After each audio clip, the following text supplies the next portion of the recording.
Mette, du skal lige slå mikrofonen til. Undskyld, det troede jeg havde gjort.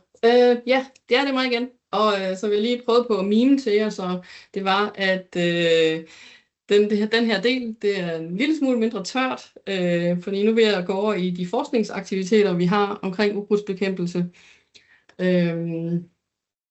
Og selvom vi kan blive enige om, at det mindste ser farverigt ud her på det her billede, så er det jo ikke en optimal situation.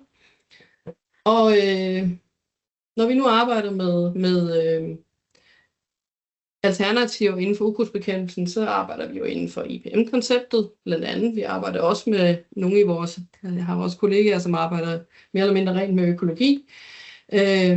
Men på mange måder, så er de to, konventionel og økologi, begynder jo at nærme sig en lille smule, fordi med manglen på herbicider eller udfasning af herbicider, så er vi jo nødt til at gå meget mere bredt til værks. Og i et tidligere EU-projekt har vi sammen med vores kollegaer rundt i Europa prøvet at udvikle en ny måde at beskrive IPM på inden for ukrudtsbekæmpelse her. Så nogle af jer har nok set IPM-trekanten rigtig mange gange, og nogle har set den her trappemodel for græsukrudtsbekæmpelse mange gange. Det er lidt det samme, vi prøver at beskrive her, af at man har brug for at lave nogle store ændringer i dyrkningssystemerne, for ligesom at komme videre med at bekæmpe sit ukrudt med en mindre afhængighed af herbicider. Og vi har bygget det her op omkring 5 søjler. Varieret dyrkningssystem, sortsvalg og etablering, jordbehandling, direkte bekæmpelse og monitering og evaluering. Og inden for varieret dyrkningssystem, der er selvfølgelig en masse forskellige faktorer, man kan arbejde med.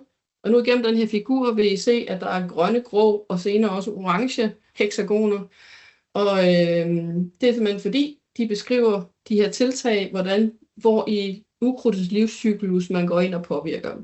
Det er meget detaljeret, det behøver vi ikke gå mere ind i lige her.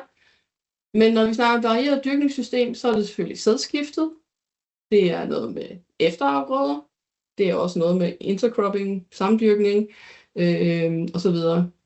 Når vi går ned omkring sortsfald, alt efter hvilken afgrøde man arbejder i, så er der noget med udsætningsmønstre, såtidspunkt, sortsvalg osv. Der er også noget med rækkeafstand, man kan arbejde med for at bekæmpe sit ukrudt.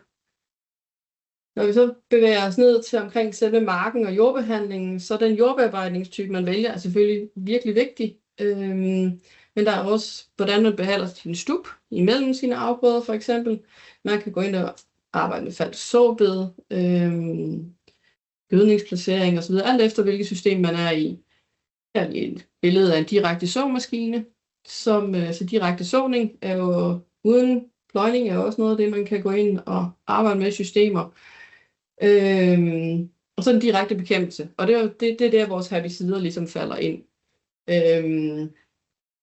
Men der arbejder vi jo også med mekanisk ukrudtsbekæmpelse på mange forskellige leder og kanter og i mange forskellige afgrøder. Det kunne også være noget med brænding inden fremspiring, eller afslåning og samling og destruering af ukrudtsfrø ved høst. Der er rigtig mange tiltag.